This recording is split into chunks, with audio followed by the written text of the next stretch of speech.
Hello, everyone, and welcome to this November 25th budget meeting. It is called this to order at 10:05.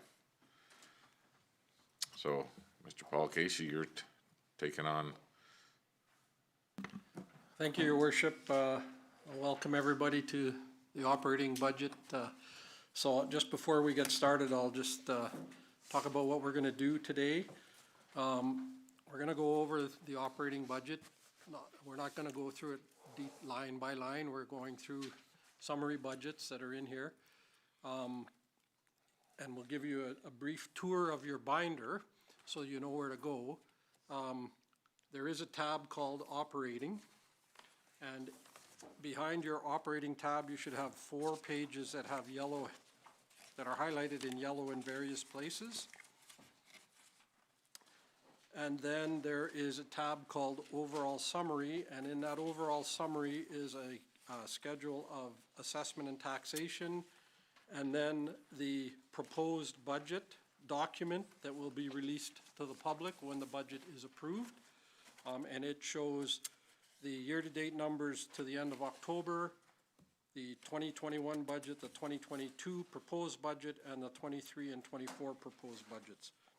And then there are separate tabs for corporate services, strategic services, community services, and IP&D.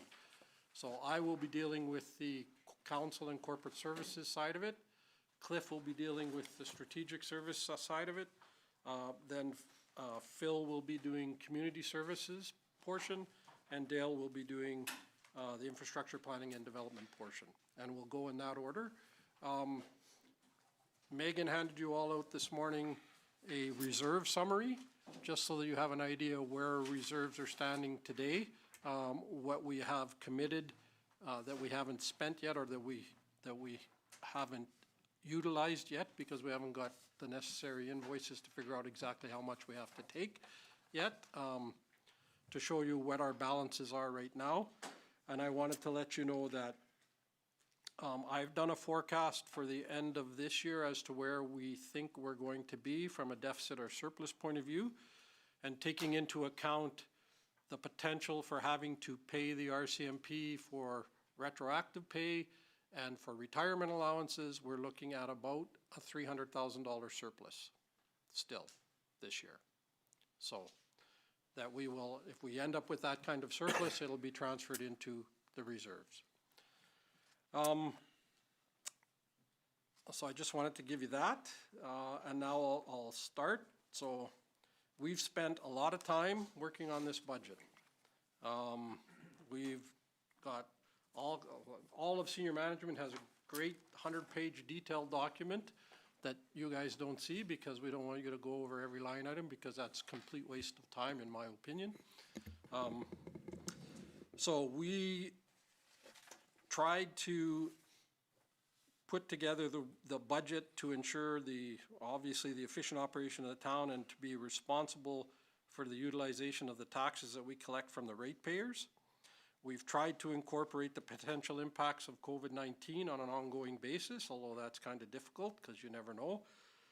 And based on the discussions with council, we worked hard to keep the increase in property taxes to 2% or less. So, having said that, the following key items are included in the 2022 operating budget that are different than what we would have had in the past. A cost of living allowance for employees of 2.5% after 2 years of 0% at a cost of approximately $90,000. Additional costs for proposed new full-time clerical position for strategic services to work with economic development and communications and marketing at a cost of about $50,000, and a part-time clerical position in recreation for about $25,000. We've gone through the capital budget once, and at the end of this we'll go over the capital budget again, just to tell you what changes have been made. But capital funded from operations, total capital expenditures in the capital budget are $2,061,000, not including the $11.8 million for Southeast 17. of which 308,000 are funded from operations, and in the detailed plan that's going out to the public on page 8, there's a list of the capital that's funded from operations. Of that, 130,000 of the 308,000 we need to raise taxes for. The other $178,000 is coming out of reserve that we've already got set aside. So we have replacement projects throughout the town totaling 391,000. Page 9 of that document has all the replacement projects listed. Those are all, of that, 341,000 is tax funded. The rest is either funded from reserves or one of them is funded from a donation. So we have transfers from reserves to fund the current operations in 2022 of $669,885. So we're taking money out of reserves, of which $448,106 are funds that were not spent in 2021 and were placed in a carry forward reserve to be used this year, rather than raise taxes for that money again. What was that number, that last one? $448,106. We have a transfer to operating reserves of $217,500 for 22, of which $155,000 is the expected surplus out of this budget. $55,000 is a facility life cycle reserve for the multiplex, and $7,500 is funds that are for the cemetery perpetual care reserve that we charge a 15% fee on any plots or niches that we sell that go into this reserve. So that's basically just the fee that we collect being transferred into reserve. We have $280,000 transferred to capital reserves, of which $80,000 is with respect to the proposed fire services agreement, or the approved fire services agreement. $150,000 to the infrastructure reserve, which is the money we raise on our utility bills, the $5 levy that we put on every utility bill for infrastructure. At $30,000 to the equipment reserve for landfill equipment, and $20,000 to the vehicle reserve for municipal enforcement. So every year we put $20,000 in so that when it's time to buy a new patrol unit, we have the money already in hand. The budget also includes a transfer to Vegreville Transportation Service Society for $22,000, Prairie Tales Animal Rescue Society for $17,000, and funding for the library for $200,000. And with all of that in the budget, we were able to return a budget with a 0% property tax increase. So we were able to hold net municipal taxes increase at 0. If there is an increase in property taxes, based on this budget, it'll come from the requisition side of things, which is stuff that we have no control over. That is basically the requisitioning authority sending us a bill and saying you have to pay us, which we do, and so we raise the money through taxes. It's basically a flow through. But from a town operations point of view, we're presenting a 0% increase. So if you want to turn to the pages that are in yellow, the first two pages are basically each of the budgets for the net operating costs or net operating surplus for each of the departments from the 2021 budget, and then the 22, 23, and 24 budgets. And at the end of the day, we're looking at a small, after transferring $155,000 into reserve as part of this, what would have been our surplus, we're looking at a small surplus of $4,277, which is very similar to last year. So you can, the next two pages are the 2021 budget and 22 budgets compared to each other and what the changes are. Those will be explained in more detail as we go through the budget binder. And at any time, if you have any questions during this process, just ask. So I just wanted to move then to the next section, which is assessment and taxation. So Since 2012, there's been little change to the overall assessment as a percentage of residential to non-residential, and non-residential to total assessment. Just hold on here, one Yep. second, Paul, where are we at? We're looking for this page, it should be in your overall summary. Okay, thank you. It's 2 graphs. Yep, It shows the assessment from 2012 to 2021 in terms of percentages. So we have basically been at a 30% residential to non-residential breakdown for a number of years, and then over the last 3 years, 2019, 20, and 21, that has been changed a little bit to about 67% residential and 33% non-residential. So that's our assessment that we use to raise our taxes. Now, in an order to equalize the tax burden between ratepayers, council in the past has set a tax ratio of 53% taxes collected from non-residential ratepayers and 47% from residential ratepayers. So this budget is basically going to be based on that same percentage. I mean, it doesn't really, the budget, whether this is 100% residential or not, we're gonna collect $9 million in taxes. So, I'm just giving you this information. The ratio is set. It's not something that has to be set today. If council, once we get our assessment, our final assessment, determines that we need to change the ratio in terms of who pays what in taxes, that can be done at that time. It doesn't need to be done today. I'm just providing this as information. can we just get a little history on where we were a few years ago with the ratio between the two, res and non-res?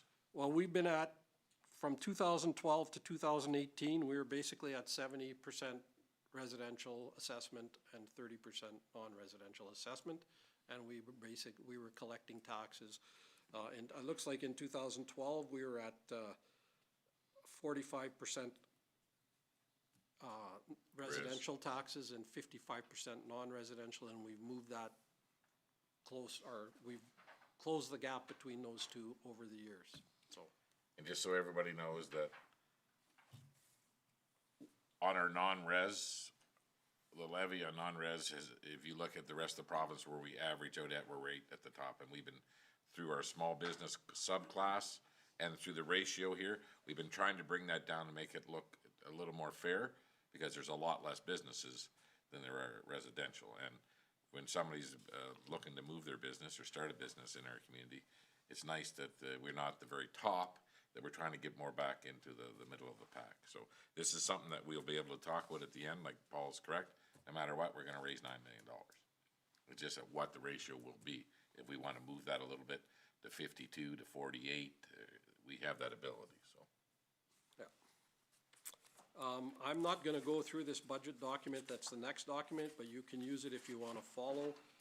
But there are similar pages, financial statement pages in each of the sections, so I'm just gonna jump into the corporate services side of things. Well, it's council, basically is council, general, taxation and general revenue and corporate services I'm gonna talk about. So, we have, for council, you can see that we have a overall $19,000 increase in our budget from last year. Now, 14,000 of that, or 14,500 of that is council remuneration. And basically, that is getting the number of paid meetings back in line with what it was pre-pandemic. So there's the assumption, we've made the assumption that instead of doing virtual meetings or not doing meetings at all, that you're gonna either do virtual meetings or attend meetings in person and you'll get paid for them. Because during the pandemic, there were a number of meetings that were canceled and people didn't get paid for. So went back and looked at pre-pandemic numbers and determined that this is closer to pre-pandemic than it has been the last 2 years. So that's basically the increase in the budget. We have an increase in council administration of about $40,000. Now, of that, $50,000 we've put in the budget for corporate reorganization and a council retreat. So that's not something that happens every year, but it is in this budget for this year. And then we've transferred money from reserves. There's 66,000 transferred out of reserves. 50,000 is to cover that corporate reorganization and council retreat. And the remaining amount of money is funds that council didn't spend in 2021 being moved into 2022, so that we're not raising taxes for that again, because we know we're going to spend that money. Taxation and general revenue, you can see the net municipal property taxes is $9,196,000. We're going to see we're going to see an 11% decrease in investment income, and that's just because the market for investments is very poor. I mean, we keep our money right now in our treasury account because we get more money keeping it in our regular trading account as interest than we would if we invested it in a GIC by a lot. However, having said that, the new agreement that we signed with BMO is bringing that down a notch. So we were getting 0.8%, now we're going to be getting 0.6%. So we will be moving some of that money that we have in our treasury account into the high interest savings account we have with Canadian Western Bank through Alberta municipalities, because that one gives us 0.8%. But we're going to see a drop in investment revenue. There's a huge jump in franchise fees. So there's a risk here. The franchise fees have gone up by $280,000 in total, and those are the fees that we collect, that ATCO Gas and ATCO Electric pay them. And the franchise fee revenue is budgeted based on the estimate that ATCO Gas gives us for their revenues and the estimate that ATCO Electric gives us for the year. So ATCO Electric this year has estimated that our franchise fee revenue for 2022 will be $806,937.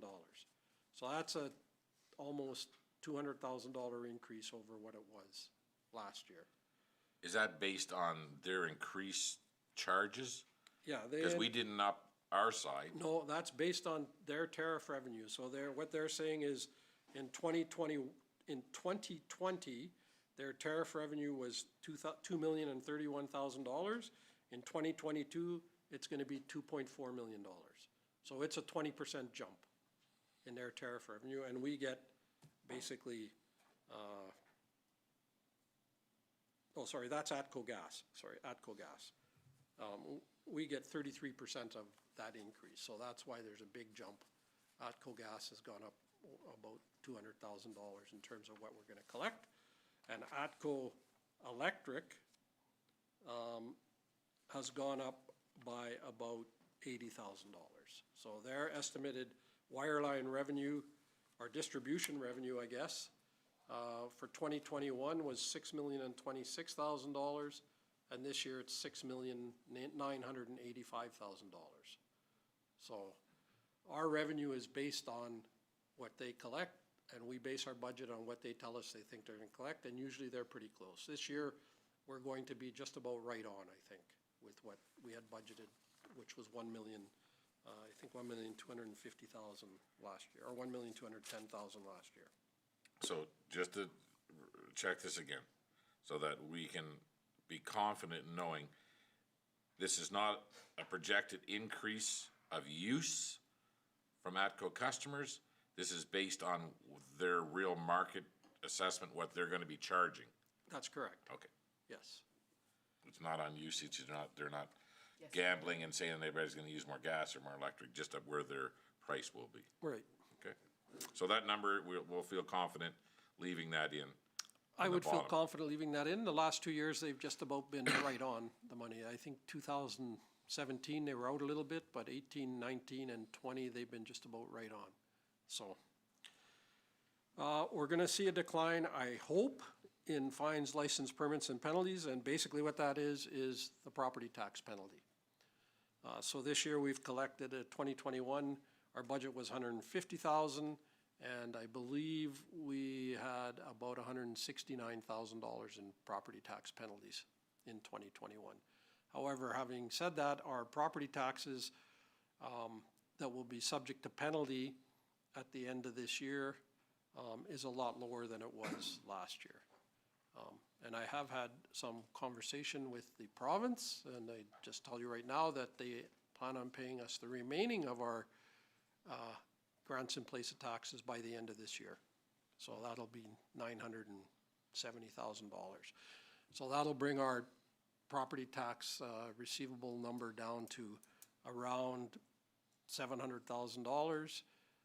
And the penalty, not all of those people will be subject to penalty because some of them are on payment plan, and so whatever people are not on the payment plan will be penalized, but it should be less. Last year, our penalty in January was over $100,000, so, which is unusual, so. And on this line, the fines, does that include traffic fines as well? No, this is just tax penalties. Okay. Yeah. And then we have the transfer to reserves of $155,000, which is our expected overall surplus for 2022. Corporate services. The big change in corporate services is a reduction in total staff costs of about $120,000, $121,000. And that's arisen because we have chosen to combine the finance manager and the corporate services director into one position. So you're saving a salary and benefits of a salary of $147,000 and benefits of whatever 22% of that to a salary of $120,000. So instead of paying two salaries, you're paying one salary and one set of benefits. So that's basically where that comes from. We're going to see a reduction in contracted services, and I had some notes, and I just can't remember where I put them as to what that was. But part of it is we were leasing our server, and we were leasing our, when we replaced all of our computers for our staff, rather than paying up front for them, we just leased them. Those leases have now expired. So that saves us about $25,000 or $30,000 out of that, of lease payments that we're not making. We don't need to get a new server. We need to upgrade our server. That's going to cost us about $8,000. That's in the budget for 2021, so we're hoping to have that done by the end of this year. We don't need to replace 47 computers this year. We had to, just for the new counselors a few years ago, we had to replace all the workstations in the town because they were all under, most of them or all of them were operating under Windows 7, which Microsoft quit supporting, and we had to move to Windows 10, so we had to change all our computers out. And rather than pay for the full amount up front, we just leased it, because if we decided at the end of 3 years that we had to replace them, then we would just enter a new lease for new ones. But based on our agreement or our IT service provider, we have at least a good 2 or 3 years left on the computers that we have before we have to worry about replacing them. So, other transactions has gone up about $31,000. What that is every year we budget for a property tax incentive for people who do renovations or build new buildings. Usually it's about $25,000, but given that we have significant new builds for across from budget, and I can't remember the name of the organization, the mall, or the little strip mall that's going behind the hotel, and the renovations that are being done at PV Mart, we've increased that budget to $63,000. So the key is that those have to be finished this year in order to qualify. Like, they should be finished this year in order to qualify for the maximum relief. If they don't finish them this year, if there's significant costs remaining in 2022, then they can apply for that again, or they can apply for that in 2023. But it looks to me like most of the costs have been incurred on both of those projects already, or all of those projects already. So I'm not quite sure about PV Mart, but the other ones, yeah. So just to remind you that the maximum they can get is $25,000. And it's based on the assessment change in the improvements. Has nothing to do with the change of assessment on the land. It's assessment change on the improvements on the land, so. And we have some transfers from reserves that have declined, and that's $15,000, and that's basically we funded some of our leases in the past out of reserve because we had some unexpended funds that we set aside to fund those lease payments. This reflects the last of some of those lease payments, so that's just the budget coming out of reserve to fund the remaining lease payments that we would have. Go ahead. So on the 63,000 other transactions, Yes. if a portion of that is not spent in 2022, is that held over to be Yeah, we could. available it for the certainly following could, year? Yep. So we look wouldn't at- just put it in reserve and tax Right. again? Yeah. Thank you. But the 3 projects that we're earmarking these for will be done, so. So I'm now going to turn it over to Town Manager Cliff Craig to talk about strategic services. And as I said, if you guys have any questions, don't be afraid to ask. Thank you, Paul, and good morning, everyone. Morning. Under strategic services, there is a net overall increase of about $90,000, and I'll go through that right away here. So let's look at the individual departments. So communications and marketing.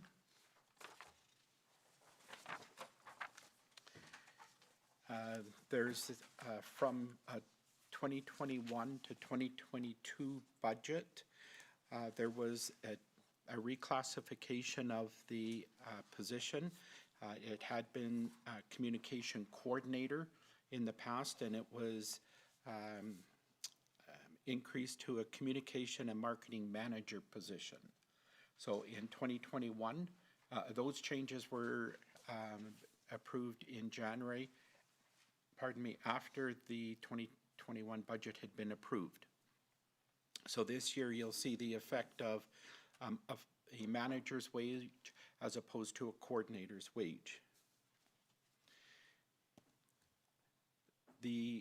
We're looking for approval for an additional administrative clerical position, which would be a shared position between communications and marketing and economic development.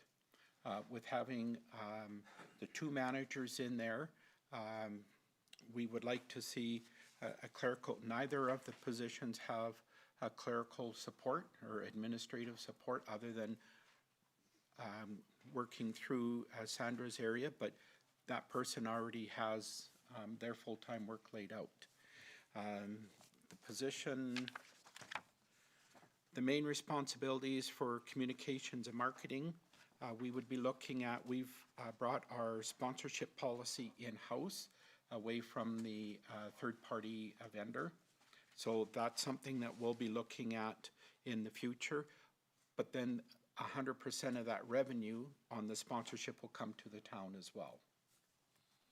The town website and communication updates, publication of the municipal scoop. The scoop is the responsibility of communications, promotional material and procurement, also a backup video audio operator for social media coverages for council chambers, and general administrative and clerical support. On the economic development side, we're looking at agenda and minute preparation, attendance at the economic development meetings, research and collecting market and industry related content, website updates for choosevegreville.com, which is the economic development website, and there again, general administrative support for the ECDEV manager. So, and as Paul mentioned, this would be in the budgeted range of $50,000.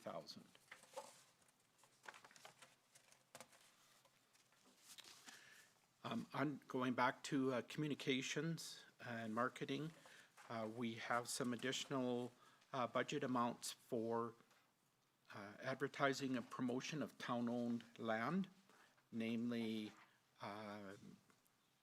Foxview, 75th Street, and Prosperity Park. Promotional items, now that we have a new logo, we haven't really developed anything with our new logo, but we'll also be developing a policy, or the town will be developing a policy on the promotional items. And then audio and visual upgrades for council chambers, as we have run into recent concerns in trying to connect people virtually. So, we're also looking at, we're carrying forward some money from 2021 for street light banners, and part of that will be in working with the Legion. The Legion supplier for the street light banners cannot produce them to the size that we require, but we can use their design and take it to our supplier to have the banners made. So, okay. Any questions on communications or marketing? Okay, I have a couple here, Cliff, so. Okay. This new position at $50,000, this is new to everybody here, we never heard about it before. We had the position in the past that was shared between economic development, communications, and community services. It was split and evolved. In 2021, the position went to 100% community services. So, but at the time last year, neither the communications or the economic development positions were filled. They were vacant at this point. And bringing in the caliber of people that we did, it only makes sense that we have a clerical position close to half the cost of what the managers are to be doing some of the work. Okay, so obviously within the organization, we've identified that those two positions cannot do their job without this clerical help. The positions would be enhanced with this, where those two managers would not be relying or having to do their own research, their own typing, their own things like that, like clerical work. Okay. Okay, so, and then also in here is the cost between the transition to the new manager's position. Correct. In here, and some upgrades. So we're using some reserves, we're gonna transfer in some reserves into this budget, is that correct? Yes, we are.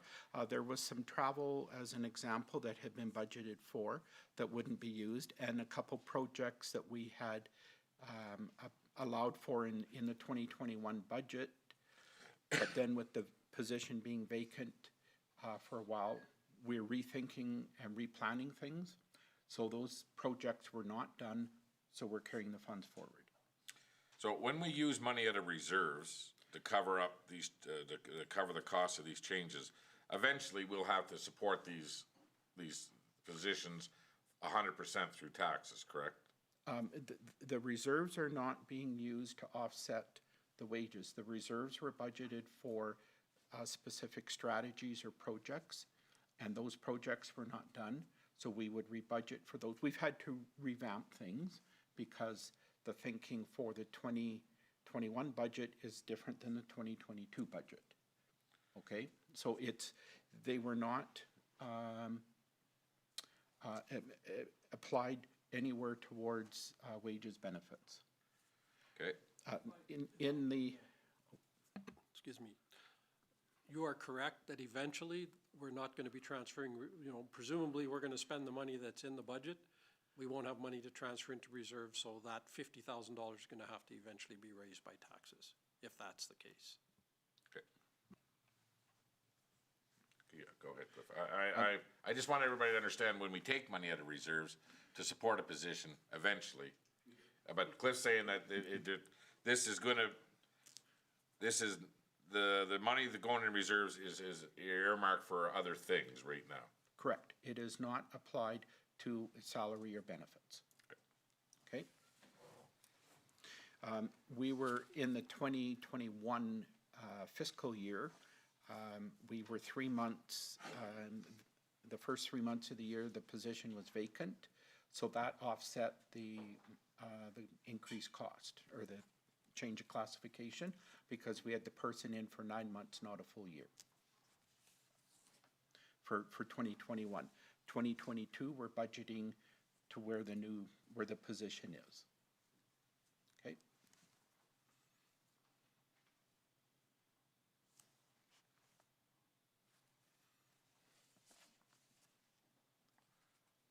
Okay? I'm just trying to get my head around this. In this department, from last year to this year, supporting everything, some of the stuff that wasn't accomplished last year is being paid for by a transfer of reserves, but overall changes in this department from last year to this year in the budget will represent around $97,000. Correct.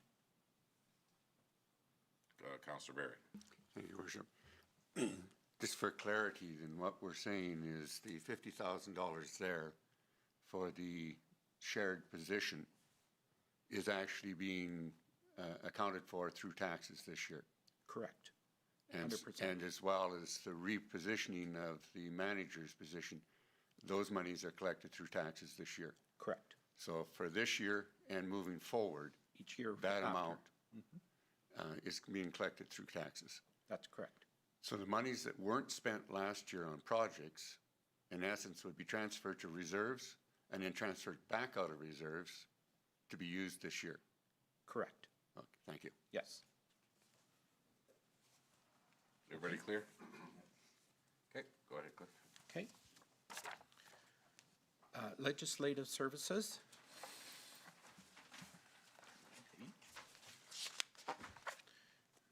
There's a change of $21,000, and the major changes in there are its wages and benefits, and its contracted and salary grid increments. So there's we still have employees that are on the salary grid and entitled to increments, and the contract position. So, okay, so there's a few other minor changes, but that's the major changes for legislative services. How many employees are, fall under the legislative services? 2? 3, 3? Okay. Well, part of your wage and your position? 100%, 100% of yours, okay. right? Okay. Yep.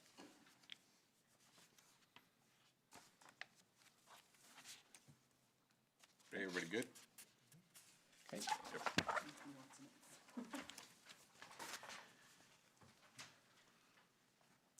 Economic development is a change in a positive direction of $29,000. This includes 50% of the proposed administrative clerical position that we've just discussed. The travel budget has been reduced. In 2021, there was travel for 2 conferences, and that did not occur. So it's being reserved. For 2022, we're only budgeting for, we know that one has gone now to being virtual, even for 2022, and only one in-person conference is being budgeted for. Under the advertising and promotion in 2021, there was a marketing diversification strategy that was not done, and it will not be included in the 2022 budget. So those funds are going into reserve, okay? And that's $40,000. We are looking at, now that we have a new manager in that position, we are looking at developing, and we've started, some new marketing materials, both paper and electronic,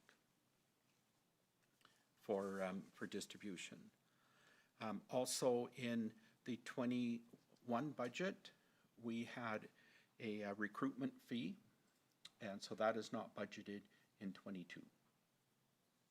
So Cliff, can I ask, the incentives that we have within economic development to businesses downtown, or if they're not Yes. used, it's built in here? They're included in the budget, and actually, we've increased it a bit, from 10,000 to 15,000, Okay. based on history. Okay? The other main item was, in 21, there were board initiatives, and it was money for the board to spend or to allocate towards some of their initiatives. And that was it was not done in 21, and nor is it going forward. The funds will be reserved, but we are not budgeting for board initiatives at this point, because we know there's going to be a change there. Yep. Okay?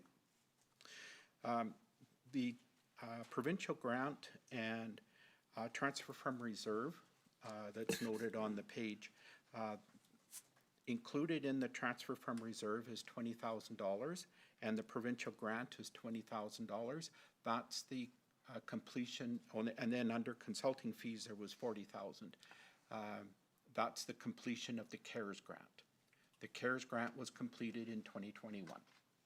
So I've sent the final reports in. That was a So three-year all the money project. that was left over on that CARES grant for the consulting and the implementing that stuff is all finished now? It's done. Okay. Right. So on the budget, there was no impact because we had budgeted for it 3 years ago. When we received the provincial grant, the town had to match it. And then each year as work was done, then we reduced our portion and the grant portion carried forward. So now it's completely done. So.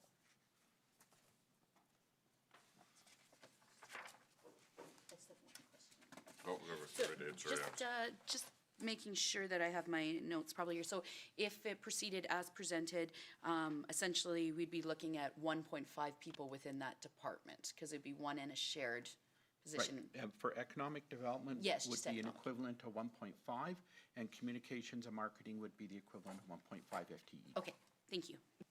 Okay?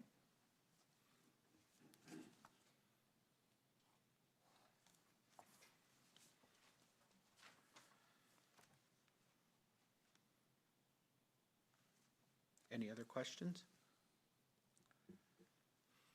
Anybody else? Okay, thank you. Okay,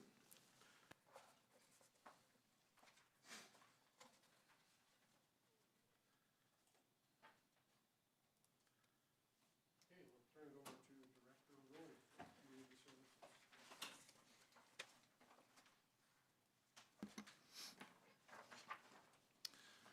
Thank you, Worship and Council. Good morning. This is the Community Services summary. The first page, you will see Community Services. This is the overall summary of all the departments, and the pages after are broken down into Community Services Administration, Protective Services, FCSS, Tourism and Culture, Facilities, and Parks and Recreation, and we'll go through all those pages individually. For Community Services overall for 2022, there was a 12% increase operationally. That predominantly is wages and an RCMP contract increase. You can see that there's a large net increase overall at the very bottom, and that is from capital, from operations, and transfers to and from reserve funds that will happen in 2022. So the next page is Community Services Administration. So this is basically the administration and public health departments. The major changes in here, there's a decrease in government transfers. That was the Parks Master Plan that was completed last year. That was an ACP grant, and that also reduces the materials and goods because we contracted out the services for that grant. Operational changes, there was an increase of $17,000 to my department, and that is the grant to Prairie Tales Animal Rescue Society. So it was moved from municipal enforcement to Community Services Administration. So all the community grants come out of one GL code under Community Services. So you'll see the reduction in municipal enforcement of $17,000 for that. And there's a slight increase in Northern Lights Library System fees.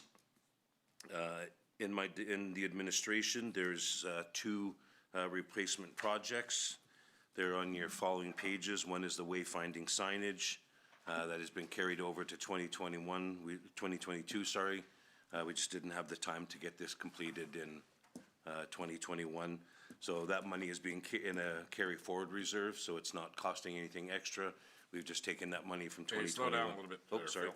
We got people flipping through binders here, and I Okay, wanna know why. sorry. Like, what, we'd like to keep track of what you're saying, please. Okay. So, everybody's looking for something right now. You should be on the business replacement project business case, Wayfinding Signage.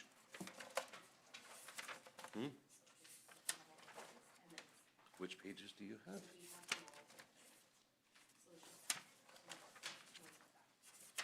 Oh, okay, I'm sorry. I thought we had everything all in the right order.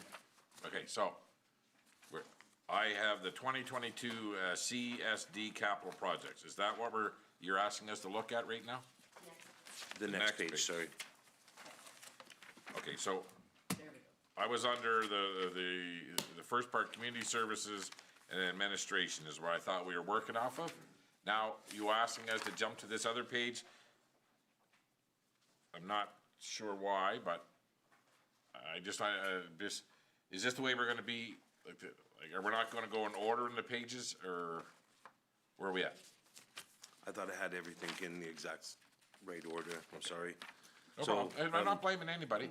I just want everybody to be able to keep up, not everybody flipping, that's all. I'm not, So you should see the budget printout, Community Services Administration, yep, okay? And then the next page should be the replacement projects.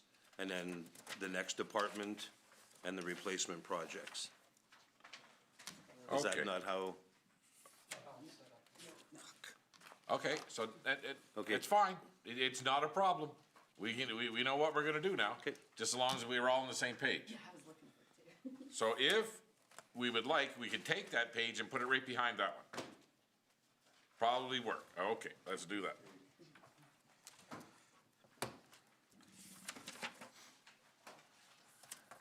We got time. We don't have to panic here.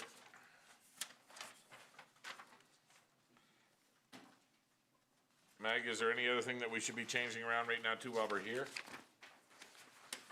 How about when we go to each department, I'll make sure that everybody's in the same, or, Excellent. Okay, that's fine. okay.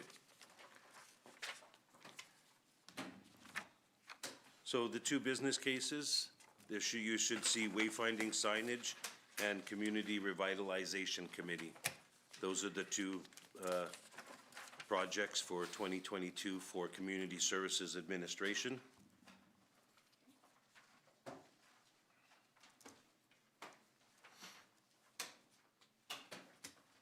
So, the budget impact is $20,000, plus what was budgeted last year, you bring it, no? No, so we've carried forwarded the $20,000, so this was the budget impact for 2021, so we've carried forwarded that money. We'll just get it completed in 2022. Okay, thank you. For the new counselors on the back, there's a couple of samples of what some of the wayfinding signage looks like. And when we when we're at the point of having them manufactured, they of course will be brought to town council for approval. We did have some issues with the new logo and the manufacturer, that when the logo is reduced, we have to adjust some of the sign sizes. So, but I'll be working on that in the springtime. The next one is a Community Revitalization Committee. This is a new initiative for 2022 that I would like to see move forward. Under my departments, there's a budget estimate of $5,000 for this. And what I'd like to do is, I'd like to create a community revitalization committee for the town of Vegreville. In 2018, the Impact Vegreville, or the IV committee, was dissolved. The IV committee was created specifically for the planning of the Canada 150 celebrations, and there was great value of that committee in the community. The CRC, Community Revitalization Committee, would be similar to the IV committee, but expanded to enhance all areas of community services through volunteerism and community input.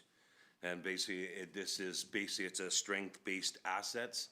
So we're taking people and volunteers in the community, utilizing their strengths to enhance areas of the community. Now, this name doesn't have to stay. This is just a name that I came up with as a revitalization. But it was about tapping into our volunteer core in this community and getting community input.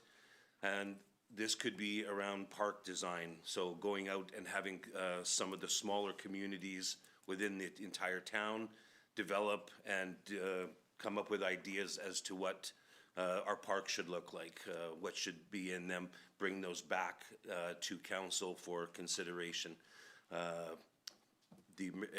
Many of you probably remember the old Communities in Bloom. There's been volunteers in the community that would like to help, not get into Communities in Bloom, but, have that input into the community by planting flowers and maybe doing some trees. So again, this is early in the planning stages, but this is and community events. So our Christmas events, our Canada Day events, the Family Day events, getting community to assist the departments, so tourism and culture, FCSS, the library, having volunteerism help with that committee, and also revitalizing the Welcome Wagon and the ambassador program. So kind of tying everything into one committee as opposed to having tons of different organizations, tying it all into one community committee. Okay, Councillor Barry. Thank you, Your Worship. I'm not opposed to these sorts of committees, but I would like to just put some history behind this. The IV committee was created initially by 3 councillors in approximately 2014. It was expanded to get community members involved in it and was fully recognized by the town in 2015. We were involved in a number of projects prior to Canada 150. Canada 150 was just one that we expanded on. So we did endeavor to bring the community together. We held workshops, forums. We brought a lot of people together. We worked with the University of Alberta on a health of the community project. It wasn't succeeding. So I would hope that we try to, if we do go this direction, come up with much better communications and involvement and try to bring people together, because the few of us that were on that committee burned ourselves out. What Councillor Barry is so eloquently trying to say is that it was just council that was involved at the end, Yes. and Yes. there was no input from the community. I mean, for $5,000 in our budget, hopefully, we can get some participation. Go ahead. Yes, I noticed on the business case here in the bottom where you talk about potential areas, is there parks and open spaces, is design and maintenance. Is this committee going to be maintaining some park spaces with rakes and hoes or planting trees? Is that the intent, or? No, not this committee, but, having working groups, over this last year, I've had discussion with some recently retired people that said that they would love to go, prune some of the suckers off our trees, and, that's community input, and some volunteerism, but they don't wanna use their own truck and take all this, you know, to the landfill. But these are just things that I've been putting together this year, even some downtown flower planting. So, again, this is early stages, this would definitely be in, you know, fully developed, but my intent is not them to maintain our parks. We have staff for that, but, you know, there is an opportunity for volunteers to help. Yeah, and I did notice one initiative in there that this committee would be looking at possibly is the Welcome Wagon and the Ambassador Program. I think we've identified it in our Welcome and Inclusive Communities that the Welcome Wagon was an item that we needed to bring back to the community. I'd like to see that this committee would be tasked with that as well. During many walks around town prior to election, that many people are new to the community that I haven't seen before. And it would be nice to have a welcome wagon, giving them some information as to potential volunteer opportunities, what this community has to offer for the new residents. So I like that initiative in this program.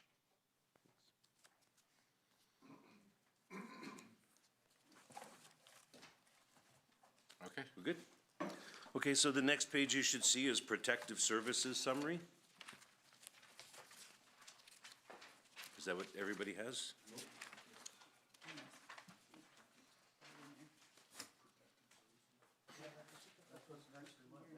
What's that?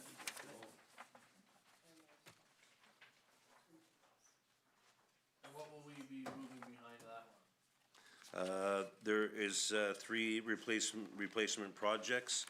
The first one is OHS AEDs. There'll be OHS Fall Protection System and Avia Upgrades.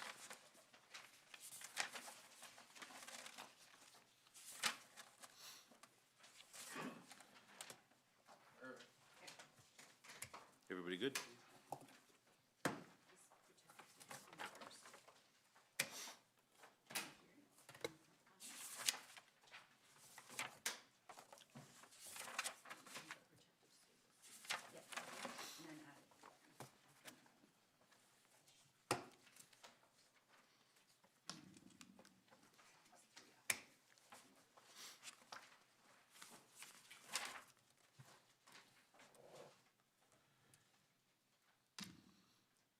Everybody good? All right, so Protective Services, this encompasses RCMP, Municipal Enforcement, Fire Services, and OH&S. Overall, there was in the operating deficit, there was a 13% increase. There's a reduction in revenue, and this is from the county fire revenue, and a decrease in revenue from Government of Alberta traffic fines. So that over the course of this, for 2022, difference from 2021, there's a reduction in the fine split, and we're also will lose the reduction of the loss in the county fire agreement that we just discussed. Expenses wise, there's an increase in municipal policing contract from 2021 to 2022, and the replacement projects. Those are the major changes. You can see at the bottom, there's a large increase in the transfer to reserves. That is the $80,000 that the town has committed to putting into fire equipment reserve to match with the county. Okay, so the retro pay for the RCMP is not in here. Nope. But the difference between their pay grid this year to next year is about $119,000, is it not? So this, in 2021, it is 1,001,000,003, and in 2022, it'll be 1,001,000,000, 1.5 million. So 1.13 million to 1.15 million. Well, that's a lot more than what we thought. That's just in their wages.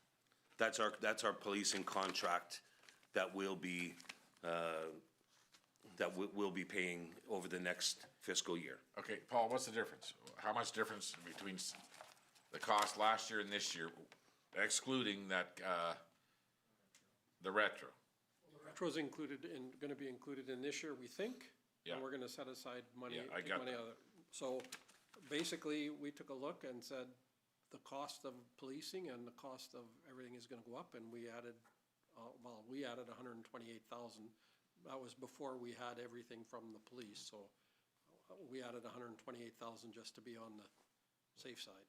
So my math says about 119 in salary alone between last year and this year, if we keep the level of staffing that we have there, that's charged to this municipality.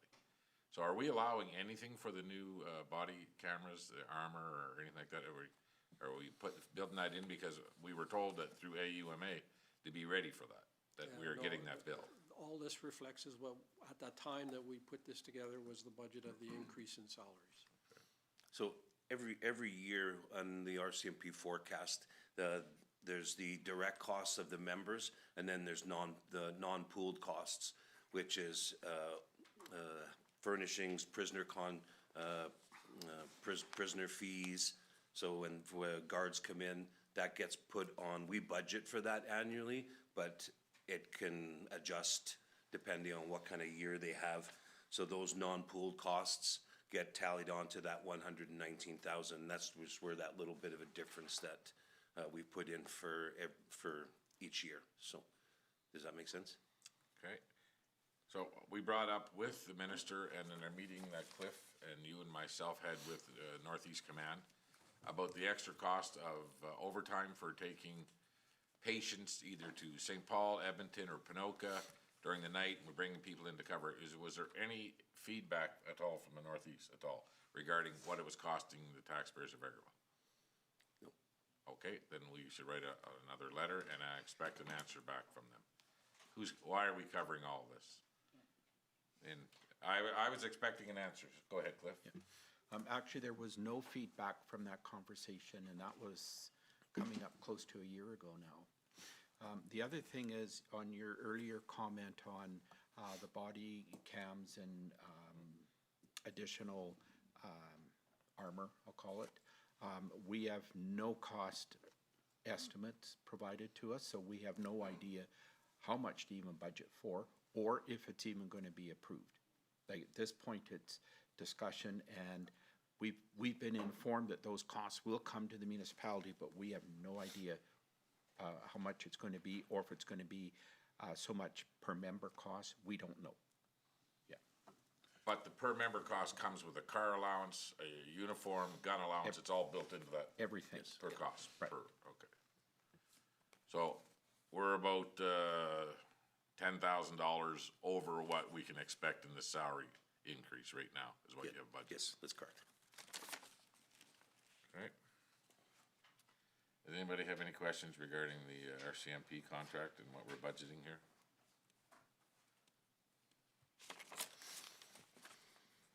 I guess we're just gonna have to bring both of our municipal enforcement guys and put them on traffic in town to start picking up some of this.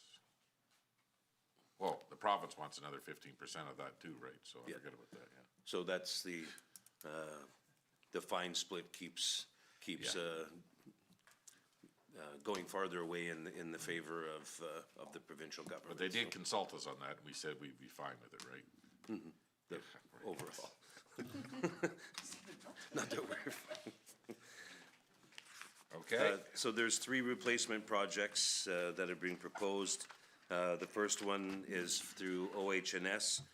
This is the purchase of 2 AEDs, automatic external defibrillators, one for the Parks Building and one for the Public Works Building. These are $5,000 for the 2 of them. Those are the only 2 buildings where we don't have an AED. Should something happen in the Parks Building or in the Public Works Building, we do not have an AED to cover them till EMS can attend on scene. All of our other facilities have these in place except for these 2 facilities. and we have training at every facility somebody. As part of formal CPR and first aid training, AED training is a part of that, so. We never thought about putting one at the cemetery?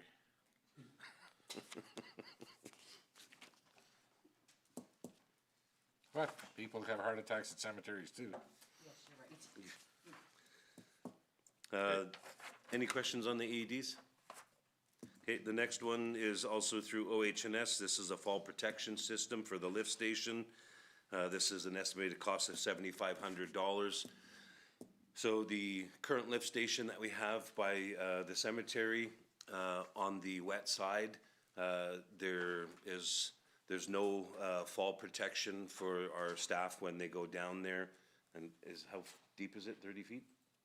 So 30 feet, and it's quite an incline.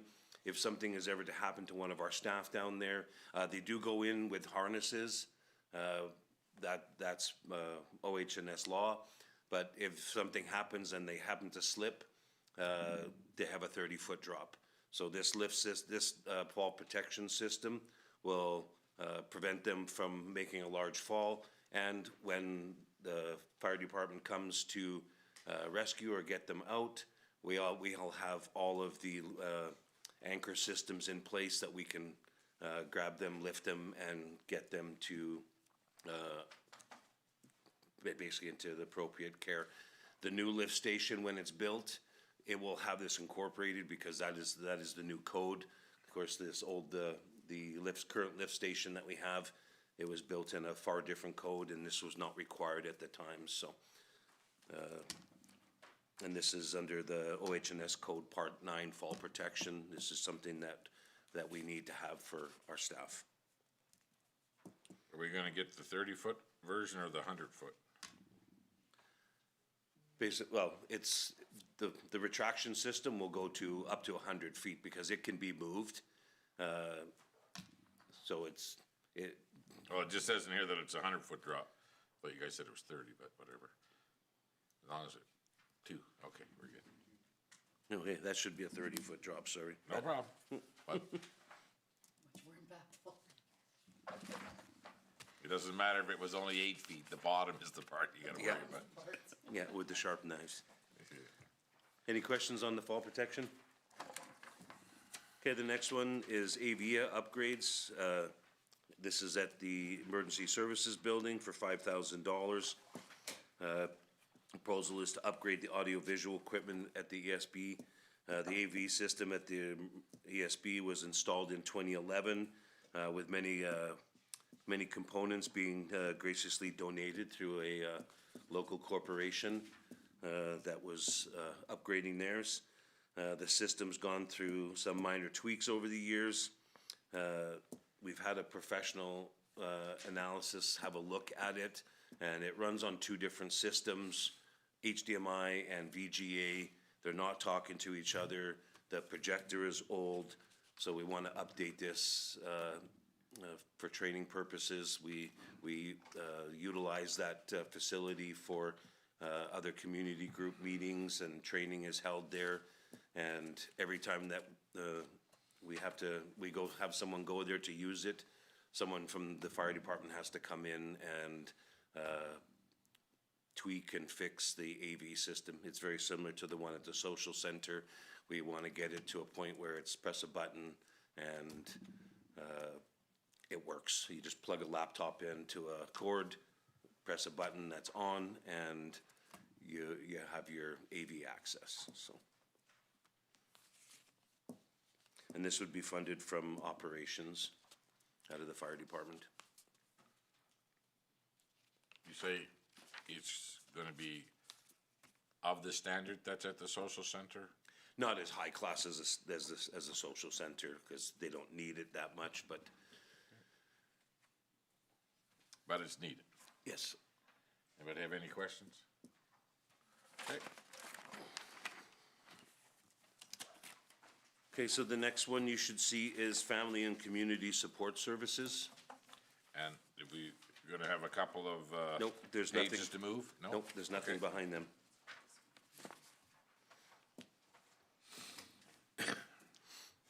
Everybody good with FCSS? All right, overall, there's a 2% reduction in the FCSS budget from 2021.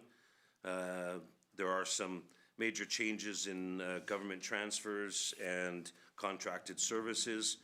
Those are in and out fundings, and that is community counseling.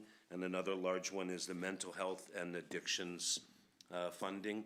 So FCSS received grants for both of those projects, and they will contract out that services to utilize the grants. But overall, they reduced their budget by 2% for 2022.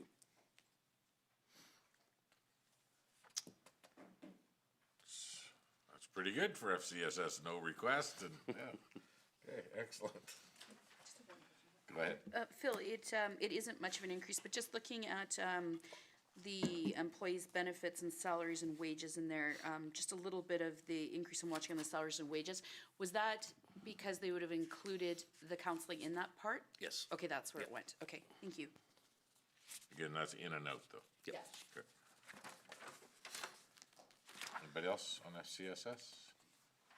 Well done. 2% decrease, perfect. Thought you'd like that. All right, next one is tourism and culture. Does everybody have that page, the overall summary? And behind that, there you'll see two business cases. There should be the tourism strategic plan and corn maze. Okay, so I got.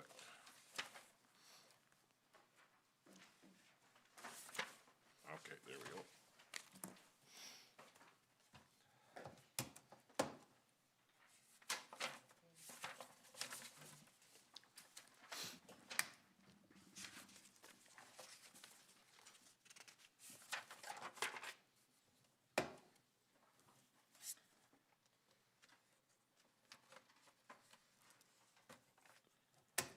Everybody ready? Okay, so tourism and culture, overall, there's a zero net change from 2021 to 2022. There are some large changes under government grants or government transfers and contracted services. This was from the event center renovation from 2021 of $200,000. So that was the MSP grant, and the contracted services to complete that work. Outside of that, the departments have gone through and looked at all their 5-year averages and made some changes. So we're at a 0% change from last year. The two replacement projects that are included in community or in tourism and culture. The first one is a strategic plan, and this is $5,000. And this is to develop a 2022 to 2026 tourism and culture strategic plan to coincide with town council's strategic sustainability plan. We understand that in 2022, council will be completing a strategic plan for your current term, and when that is completed, dependent on what the priorities are of council, we would like to do a strategic tourism plan to coincide with that, so that we're all on the same page moving forward for the next 4 years, and determine what our what our projects will be over the next 4 years of this term. And this will be funded from operations. Go ahead. So with this, was the thought that this is just some funding that's needed in order to facilitate your group and your department from coming up with their own strategic plan, or is this looking at outsourcing from a consultant or group? Yes, we'll probably bring in a third party to basically, not mediate, but it's the wrong word, but help gather the information based on what councils and what the board and what administration, just so that we're all on the same page, and then we can start looking at making sure that we have adequate funding year after year. So I didn't want to take this out of tourism and culture's services that would affect what they do in 2022, so this is just an additional $5,000 for that. Yeah, and the reason I ask that is because there is one thing to get it put together in a matter that's moving forward. It's another, I would be adamantly opposed from bringing in someone from outside of our community to tell us what they think we should do.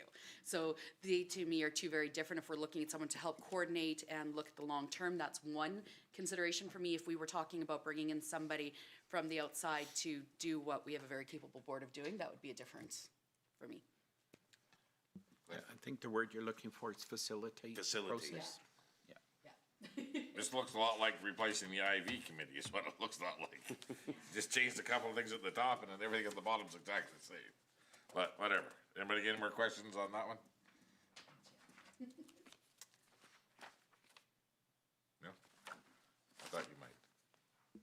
Yeah, as long as this committee, or the strategic plan is involved with the tourism committee we have set up right now from key players within the community, I think it'd be important that those people are involved in any strategic planning, as they're the ones that are bringing it all forward. Yeah, so this will be basically VTAB and administration doing a strategic plan based on what the priorities are from council in your strategic plan, so that we're all on the same page. And then what that strategic plan looks like over the next 4 years. This isn't a master plan, this isn't gonna be, it's just making sure that what VTAB is doing and what other departments are doing all coincide with what council's doing with their strategic and sustainability plan for the next 4 years. Okay. The next one is corn maze. This is looking for an additional $10,000 to further invest in the corn maze project, including additional attractions, activities, and infrastructure to enhance the overall visitor experience. The Vegreville corn maze has experienced significant success in its first 2 years, including raising nearly $40,000 for local nonprofits and welcoming over 7,000 attendees through the gate. The attraction is filling the previous untapped local niche for shoulder season and agritourism while raising community spirit and pride in our region. It offers residents and visitors alike the opportunity to reconnect with local culture, history, and nature, all while supporting local businesses and families, thus contributing to the economic development and social structure of our community. There will be opportunities to offset these funds with donations and labor in kind from community groups, individuals, and the business community. So basically, this is an additional $10,000 into the corn maze fund so that they can start looking at getting attractions in place, doing some additional decorating infrastructure out there, and as it said here, there is a potential to have that offset by donations, but we just don't know at this point yet. So, and this would be funded from tourism's operations.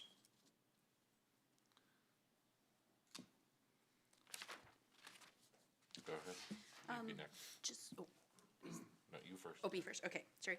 I'm just wondering, you said an additional, was there funds put forward for, I'm hoping we're not doing this again, not another drought year, but did any of this include potential estimated cost if we were to need to irrigate or anything like that? I had heard that a lot of communities had to do some additional irrigation with the drought year last year, and I was just wondering if any of those costs were worked into there for potential. No. Pastor Barry. Thank you, Worship. I'll respond to that portion. First of all, it would be very difficult to irrigate out there because we don't have a source of water. The river wouldn't be an adequate source of water at that time, nor would the environment probably give us pumping rights in that location. So it would be difficult. I've had people in the public asking me the same question, and it would be difficult to irrigate. So we're pretty well at the mercy as to what the season is going to bring to us. We'll get a happy medium this year, hopefully. Thank you. I would like to That's point good. out, though, a couple of things on this. It's not actually an additional 10,000. From last year, we actually had, I believe, a budget of 7,500. So we're actually asking for that amount plus, and I'm speaking incorrectly here because I'm a counselor right now, not a member of the Corn Maze Committee. I believe the Corn Maze Committee was trying to express that they would like to maintain with the same amount of funding plus an extra 2,500. I think we need to commend the businesses of the community for the tremendous support that they have given each year, and we would have to hope that they would continue that. I'd also like to point out the aspect that much of the monies that have come into the community have come in from outside areas such as Edmonton, so that's quite an economical driver to the community because it's outside revenue coming into the community. So yes, that's correct. Last year, there was 7,500 budgeted for this. This year's 10,000, so it's in a special jail code. So it was an increase of $2,500 from last year, but. Okay, so the corn maze makes this money for fundraisers, but in actual fact, it costs the taxpayers of Vegreville $7,500. Okay.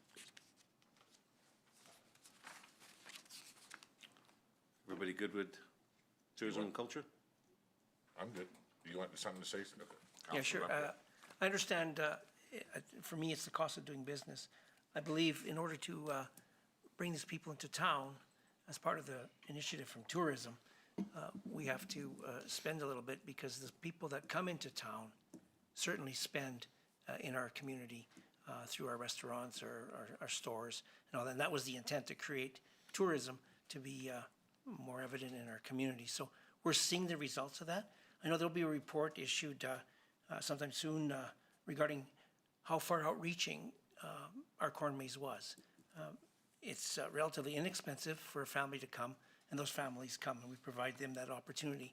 And then they provide their funds to stay overnight and support our businesses as well. So, and it also, the corn maze is becoming a very competitive marketplace right now, with many communities taking up the initiatives at Tofield, Smoky Lake, Wainwright, and then the big ones in Edmonton. So certainly we're attracting more people every year.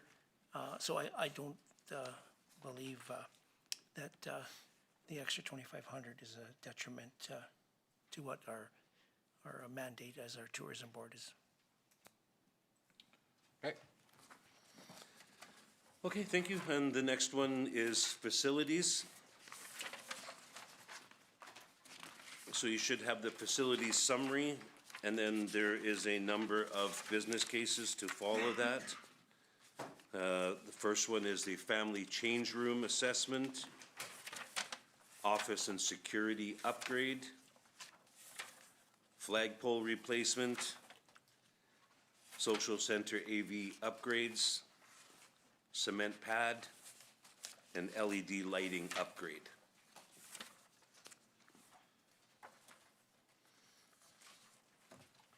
Okay, so change room, office security upgrades, Flagpole, don't have a flagpole. Yeah, it's just further down. I got ball diamonds, Let's skip ball diamonds and okay, ball diamonds are under the next tab of oh, recreation. flagpoles in a different, okay. And then after flagpole is which? Sorry, AV upgrades for the social center, the cement pad, Oh, wait, we haven't found EV yet. Okay, here's AV. LED lighting in there too. yes, And then what, I skipped one there was a clerical position, is that part of this? nope, that's the next tab. What's after AV upgrades? What's that? What's after AV upgrades? Nothing, that's the end of the facilities projects. Was what? Yeah, so ours is AV, cement pad, LED.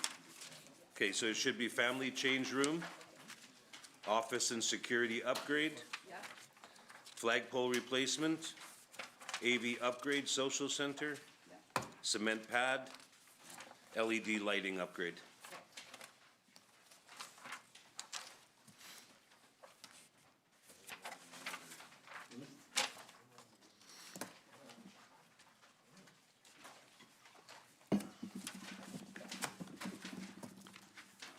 Just let me know when everyone's ready. Way over here.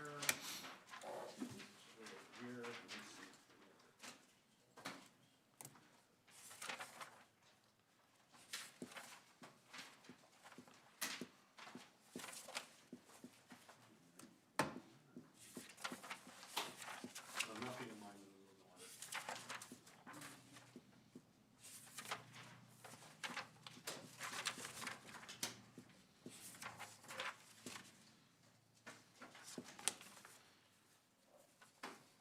Okay, we all good?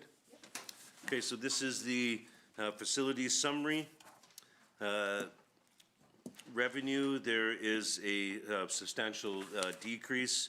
That decrease is from the admin and council chambers renovations from 2021. So the contracted services are also reduced for 2022. So you'll see there's a difference of 262,500. That is the admin renos and this council chamber renos. There is an increase in user fees, goods and sales and services. That is an increase to social center to pre-COVID rates. This past 2 years, we've had a substantial reduction in revenue for the social center. So we've brought it back up to pre-COVID rates in the hopes, the social center is very booked for 2022. So we're banking that revenue is gonna remain and with the facilities staying open. And we have the addition of rental revenue from the event center. So we estimated revenue at $9,500 for next year, based on usage throughout the year. Contracted services, like you say, there's a large reduction there. That was the charges, the fees for contracted services for this facility. And the materials, goods, supplies, and utilities, you can see there's an 18% reduction. And that is a general decrease in all the, so this is all of the 14 facilities are lumped into here. So we went through line by line with management and we started cutting things or making things in line with 5-year averages. So, you know, kudos to the staff for starting to look at all these line items, and it might have been $100 reduction and a $500 reduction in line with the 5-year averages. So we brought that down. And so at the end, there's basically a 4% increase overall for the entire facilities department. So that's all the town buildings overall. So within this new budget for facilities, you have a part-time employee as well? What, sorry? A half employee? No, this, so that position that I'm requesting is in recreation, but that position will be split between Parks, Rec, and Facilities. It'll be an administration position that will assist all 3 departments, but right now it's just coded under recreation. But Okay, it and will what was be. okay, so I get that. What was the net projected revenue from the museum or the event center? What were you projecting in revenue there? 9,500.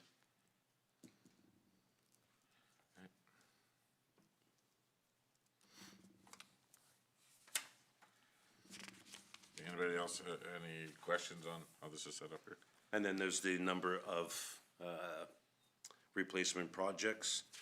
Some are coming from the carry forward reserve and some are out of operations, and we'll go through them individually. Is everybody ready for them? I think so. Okay, so the family change room assessment. This is a carry forward from 2021. We had it budgeted, and of course with the arena being, or the pool being closed last year, we didn't want to spend the money with no revenue coming in at that point, so we decided to carry it forward. This is $20,000. Basically what this will be is to bring in somebody and do an assessment to see if a family change room can be created in the pool. This is one thing that we lack as a family change room. We have male and female. We don't have an area where families can go as a change room. So to see if it can even be done, we need to do an assessment, and that'll be the $20,000. And this does have once this is completed, we can submit it to the MCCAC for a $10,000 grant, but we have to spend that money first in order to submit the grant. So this was approved last year. We just didn't spend the money. There was nothing happening at the pool. We weren't sure what was, so we didn't want to spend the money at that point. And getting people to come in was a challenge. Just Go ahead. So for this grant, the grant's 10,000, and you would say put 5 towards the 20 for the assessment, and then 5 towards implementation of the actual change room. Is that what it's saying? no, this does not include. This does not conclude building a change room. This is just doing an assessment, because we would have to electrical, mechanical, building. This is just letting us know how we could reconfigure, and then there would be that on top. So what is the 10,000 for? What's the implementation? What is that? So we implementing the assessment. Oh, implementing the Yeah, assessment. yeah. Okay. We got this in last year's budget, $20,000 to tell us how we're gonna make a different change room? Yes, we would have to I have. must have been asleep. What's that? Just thinking the same thing. I must have been asleep. I don't know, whatever, that seems like quite a bit of money for someone to assess where we would, Yeah, how we this would is- change the change room. Well, this would be a building engineer that would tell us how we could incorporate a family change room in our current design right now. Because something would have to give, either the male or female change rooms, something would have to be redesigned, and that's plumbing, electrical, like you say, mechanical. Why don't we, whatever, it's already in there from last year's budget, the money was collected. Let's put a tender out for, design and build and see what we come back with. Let somebody else do it for free. If somebody, give us a design and build price, put it out to 3 different people, 3 different contractors, see what they can come up with. I mean, we're not really doing anything engineering-wise, we're not changing the structure of the building, right? Not the outside, but the inside definitely, and Yeah, well, we could take a wall out, the building won't fall down.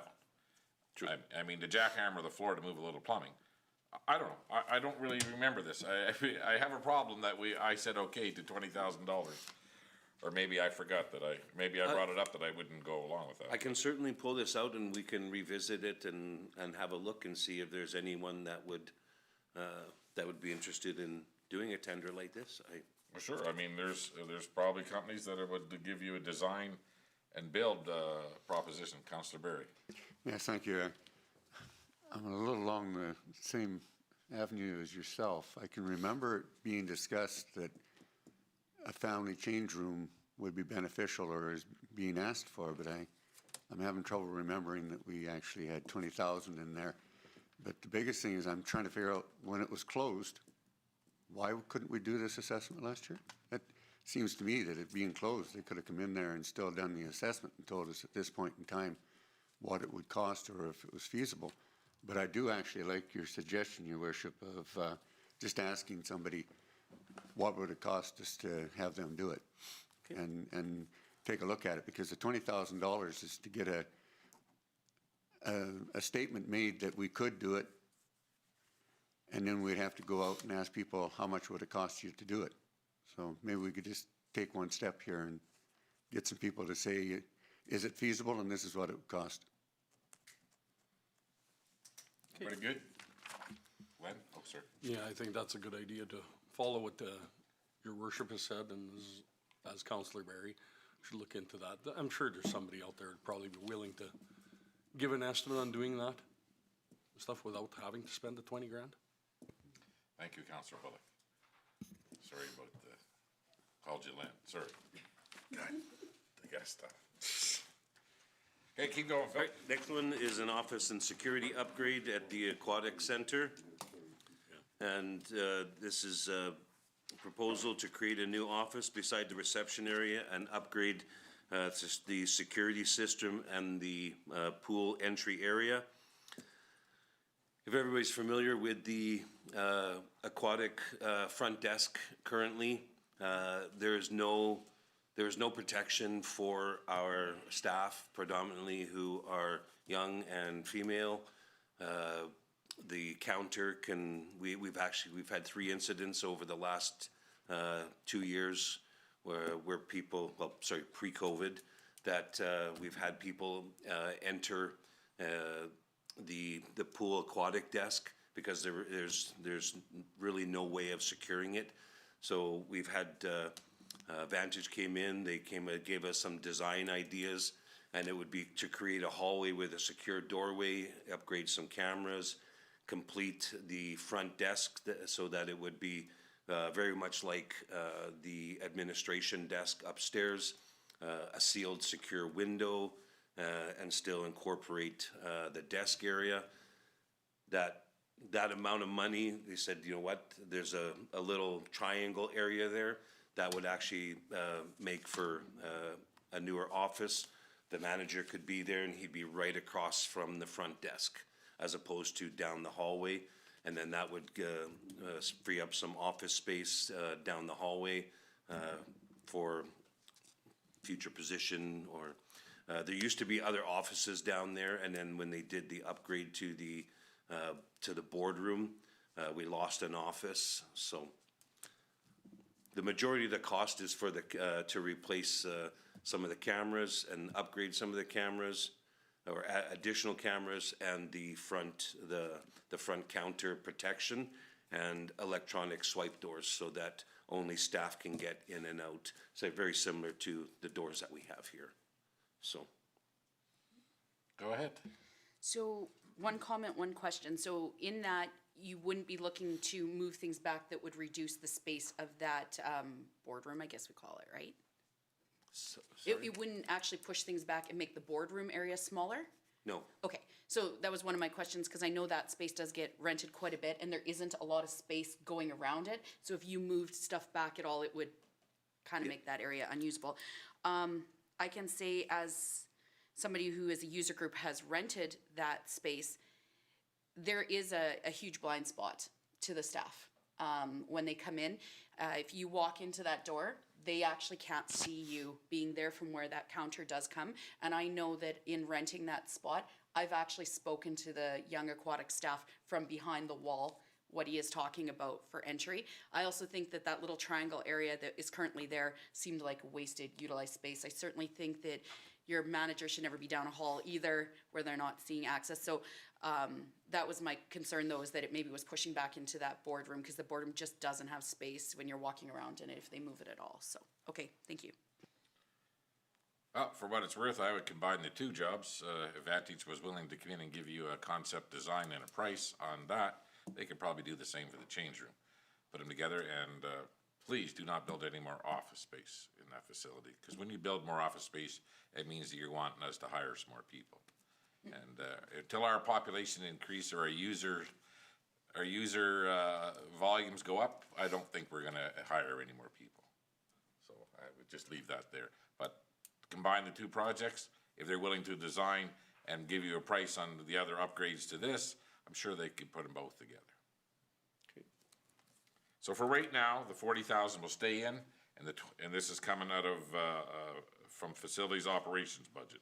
And the other 20,000 was in last year's budget, so it's in a reserve right now. Okay, is everybody good with that? Yeah. Thank you. The next item is flagpole replacement. This is under facilities for $15,000. And this is to replace 5 existing flagpoles, part of the community flag and half masting protocols. The flagpoles in need of replacing are located at the post office, the RCMP building, fire station, and the 2 community flagpoles that are being proposed. The current flagpoles require a bucket truck and a minimum of 2 staff to change flags or put them down to half-mast when requested by the government. The new flagpoles will be a more efficient, and it'll be a single-person operation, and still maintaining the security of the flags. So it'll be an what we call an internal lanyard. So basically, they'll have a special key, open up the flagpole with a drill, raise and lower flags, and then lock it, as opposed to right now, they have to go up on a bucket truck because the lanyard is very high. Because if we leave it too low, people can damage or destroy the flags. In 2021, the flags were lowered to half-mast for 22 times, and that takes 2 people and 45 minutes task per flag. By the time they move the bucket truck in place, go through all their safety stuff, get up, lower the flag, and then move all the bucket truck again, this would be just one-person operation. So this will save us, we estimated about $2,900 a year just in the labor costs.